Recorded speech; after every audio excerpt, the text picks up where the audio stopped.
welcome to this session of I Didn't Sign Up for This.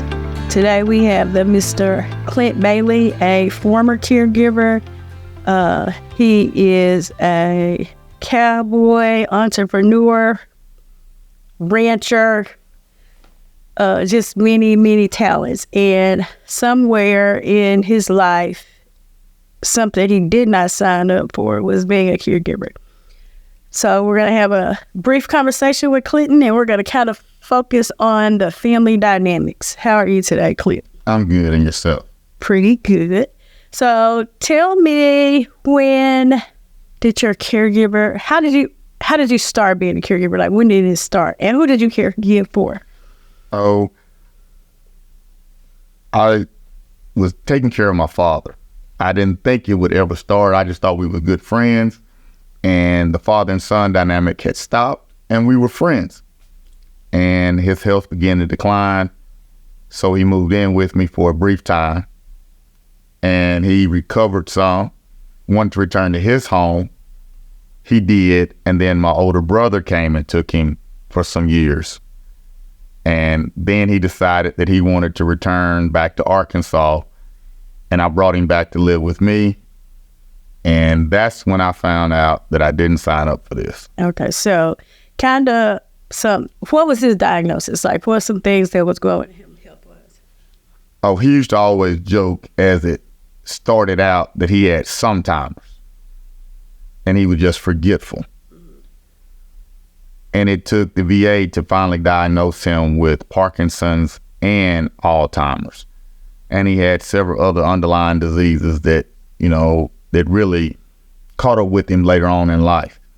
But that was the main thing, that he had Alzheimer's. Some Alzheimer's. So I think sometimes people make that little joke. So when did you start to recognize that he had some cognitive issues? His driving started to scare me when I rode with him. He would be driving in the turning lane and think that he was actually in a lane of traffic, and that's when it became apparent that he's gone too far. We got to take these keys, because he'd had a fender bender with his sister, and it was just small stuff that had happened prior to. But when I rode with him and he was driving in the turning lane, I knew that was his last day behind the wheel. So you got to go back to like who your father was, really, when it's kind of talking about his driving, right? Or just what he was is like a perfectionist, right? My dad was, Superman. Mm-hmm. I was the fourth child of his, and it's 18 years between me and his oldest child. So he had already finished his career. He was now a retired farmer. So he was just farming. I never knew my dad to have a 9-to-5 job. All he did was farm. And so he was always there for me. If I had something after school, he'd pick me up. I mean, he and I were close as 19 as a 20 growing up. And so to see him start failing I didn't want to believe it for myself. But that day when he drove in the turning lane, I realized that it all come to an end. So how easy was it to take his keys? Tell me about that. Because of our closeness, it was easy to take his keys, because I sat him down that evening. I said, "Dad, you've done this, this, this, and this, and I want to see you around here for another 10 to 15 years. You're my best friend, and I hate to lose you in an accident for something that you can call someone else to drive you around or pick you up. So let's not do this." And he was understanding it at that point, and he was willing to try it. So he tried that. And so he accepted it. And that was the easy part. I've seen other folks that have fought to keep their independence on the driving, but yeah, I don't really hear that many like, okay, you have a conversation and they turn the keys over. So that's an encouraging thing for many caregivers. Sometimes it's just doing what we don't want to do, sitting down and have a true conversation with them. So your father goes back home to live by himself, and I'm gonna guess he was not faring as well as he should. So your older brother comes get him. Were you on board with him coming to get him? I was. My older brother moved him to Cincinnati with him, and he said he could get him some, better medical attention in, the larger city. And so he had fared well for a while, and then he became homesick and just combated with my brother. He was, he didn't know anybody in Cincinnati, and he was ready to return home. He had got homesick. So you said he returned to your house. So how did that happen? Tell me about the incident, because I don't think, man, you had a little conversation. He just did. It was not in agreement, because we're talking about family dynamics now.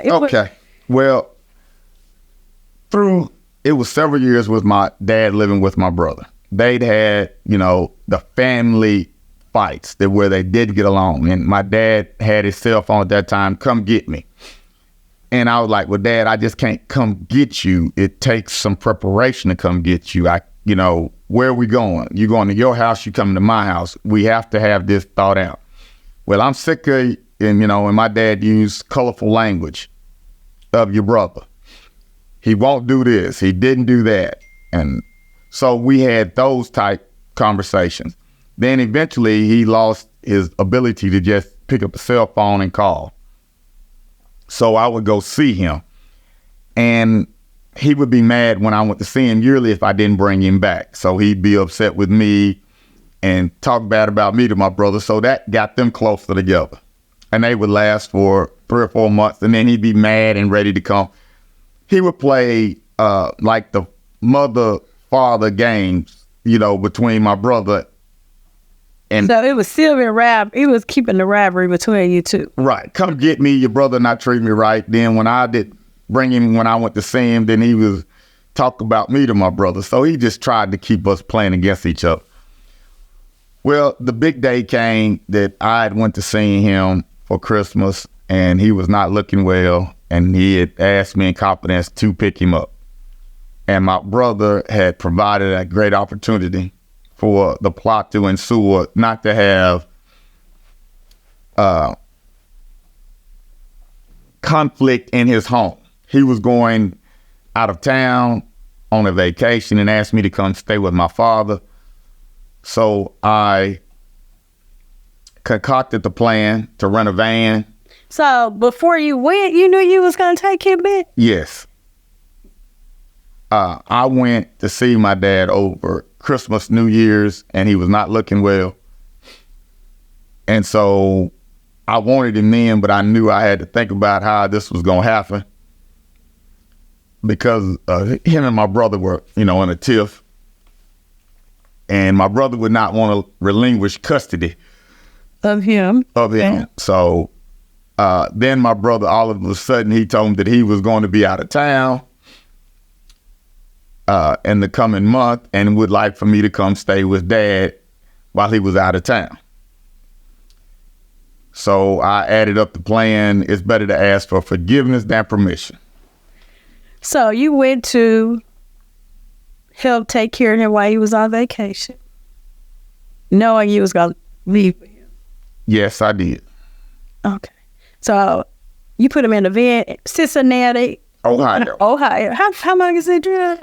The drive is roughly about 9 hours. 9 hours. So you there concocted to transport your father in a van 9 hours home. Yes. So how long did it take for your brother to realize that you had taken your father? How long were you gone?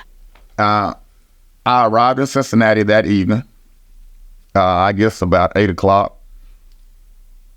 My brother had called me about the time I had reached West Memphis, and he told me that my dad was sick and needed to go to the VA when I arrived. I asked why not call an ambulance and get Daddy transported to the hospital if he was that sick. And he asked me to continue and just do like he said. So that helped. Yeah, that didn't do not but just fuel my fire. Like, hold up, wait a minute. Who are you talking to like this? if you need me to do something, you're going to tell me how to do it. So I proceeded on to Cincinnati. When I got there, he was in terrible shape.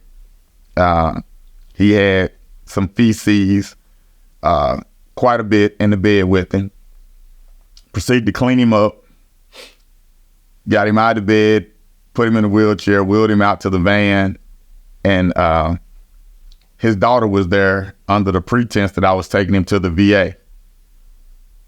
And I was taking him to the VA, just not the VA in Cincinnati, Ohio. I took him to the VA in Little Rock, Arkansas. And I guess my brother called about the time that I reached West Memphis, which was probably about 7 hours after I'd left. And that's when he figured out you had taken him? No, that's when he figured out. He asked me, where was I? And I told him. He said, well, why didn't you do what I told you to do? And I explained that my father was in the truck with me, and it was not him.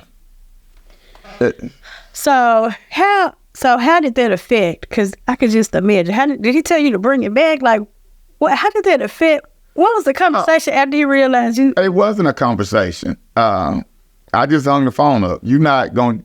I refused to. You could talk to me civil, but he was upset, yelling and screaming. He was out of the country, and at that point, his feelings were not important. It was about getting my dad some medical attention and grant him some of the things that he wanted in his last days. So you take him to the VA when you get here? Yes. We got a chance. I slowed down enough, and my dad was from Forest City. Mm-hmm. So seeing that he was in bad shape, I did not want him not to get a chance to see his farm one more time. So I got out the interstate in Forest City, drove him by the farm, let him see it, and he was, like, yeah, this need to be done, that need to be done. And he said he was ready to go. So then we left and went on to the doctors, to the VA, to the emergency room, and he was admitted. And he was there for, I think, like 33 days. And then he went to rehab. And by the time he was in the hospital and the rehab, I prepared the house to receive him. And I wouldn't say it was great, but I learned a new set of skills. You learned a new. So you took him to the ranch because you live on a ranch. You just right. I like the house.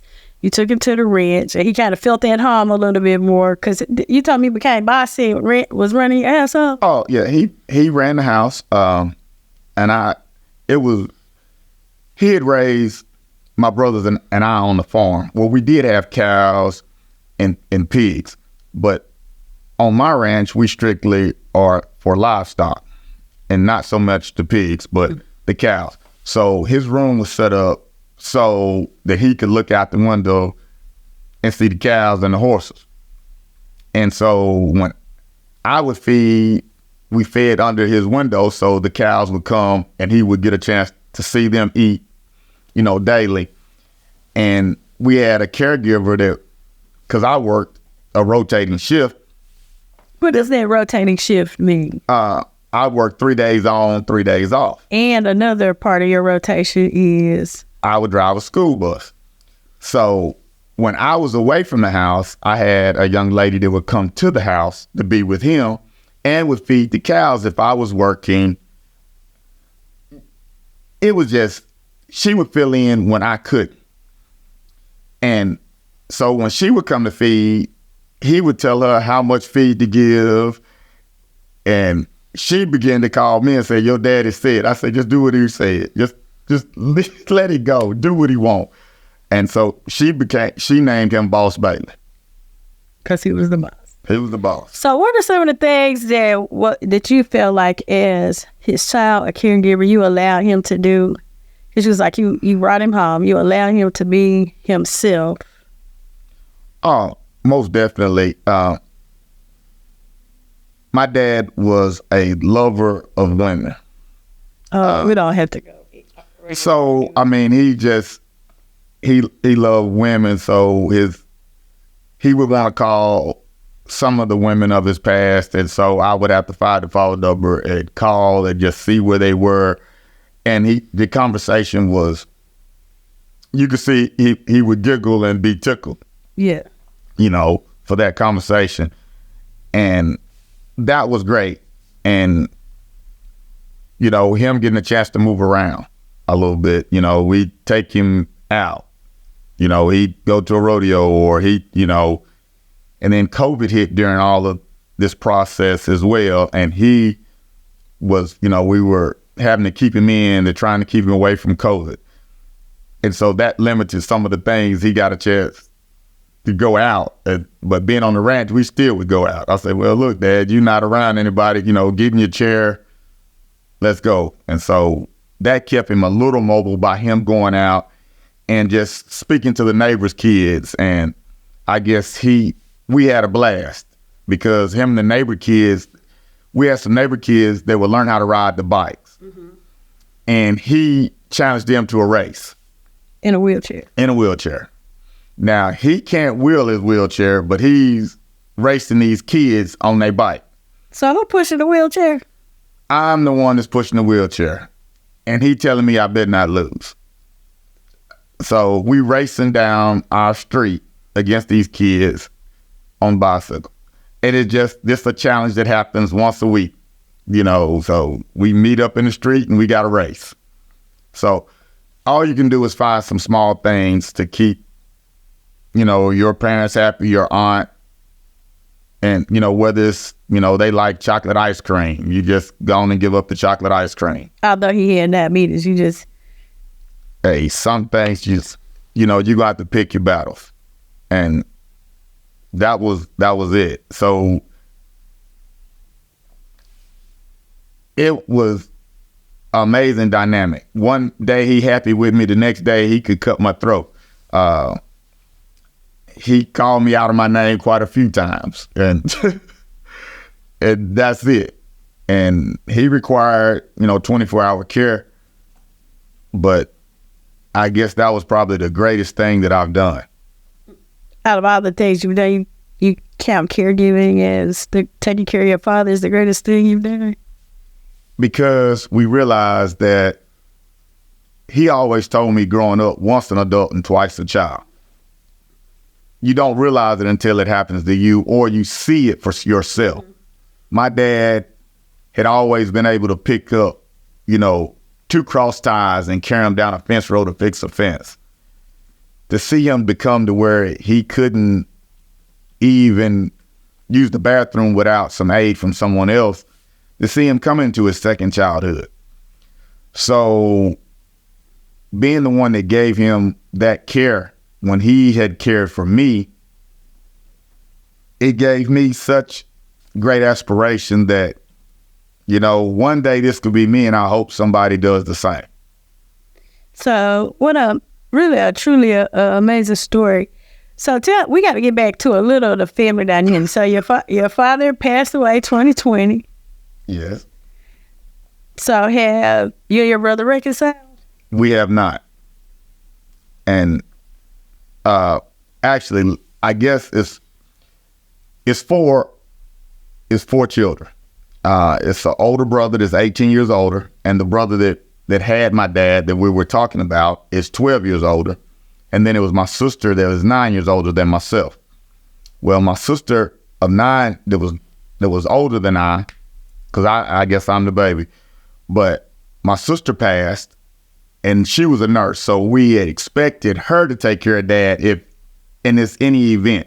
So all the thought and process that, okay, when Dad get old, he'll go live with Karen and we'll just give her money, and because she's the nurse. Well, then she left the family dynamic. So when did she pass away? Karen passed in 2006. Okay. So she passed prior to Dad going down. He had started to slow down, but he wasn't down. And so we lost Karen. So now it was just the two, his sons.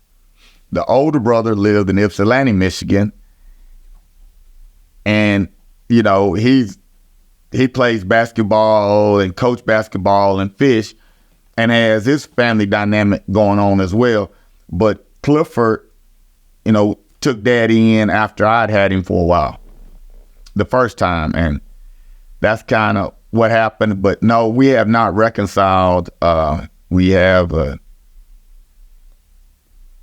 this incident has really, you know, torn our family apart. So if you had anything, because when I started working with families with Alzheimer's, dementia, you know, caregiving, I found out that family dynamics was probably one of the most difficult parts of the disease. Not the disease itself, but the family dynamics. So if you had any wisdom that you'd like to share, what would you say? Well, you know, my dad and my mom had passed, you know, early in my life, but she had set things up with a family trust and how she wanted things to go. And, you know, we have a family cemetery on the farm. So my mom was very proactive with some things, but less active with others. It's just talk about everything before your family member gets sick. And typically what's the main thing is money. It's finances and property and all of that stuff. So if you can find you a way to go ahead and before your family member is deceased, to go ahead and take care of all of that beforehand. You know, prearranged funerals, bank accounts, you know, and property, you know, just go ahead and divvy that up. You know, this day is coming. Go ahead and do that prior to, so it's not probate and not a whole bunch of legalities left to take care of on the day that you lose your loved one in the months and the years to come afterwards. So I would hear that your family dynamics is deeper than you just taking your father. Oh, yeah, it's gotten deeper. I would have. But you still do it all over again? Oh, most definitely. Most definitely. Because, you know, it's not about the money for me. It was more about seeing his happiness. He was back to where full circle. He was back to where it was, you know, livestock and agriculture in Arkansas where he was born and raised. So he was back where he wanted to be. And he got a chance to do some of the things that he wanted to do. And, you know, somebody was with him, you know, all the time. So that's it. Yeah, I would do it again.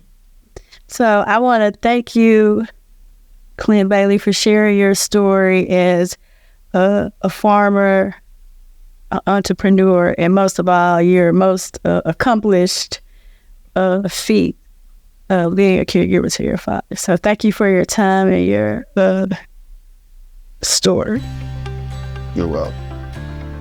I would like to thank Clint Bailey for coming in today and sharing his story on caregiving and the family dynamics and the difficulties he had as a caregiver, as well as the joys.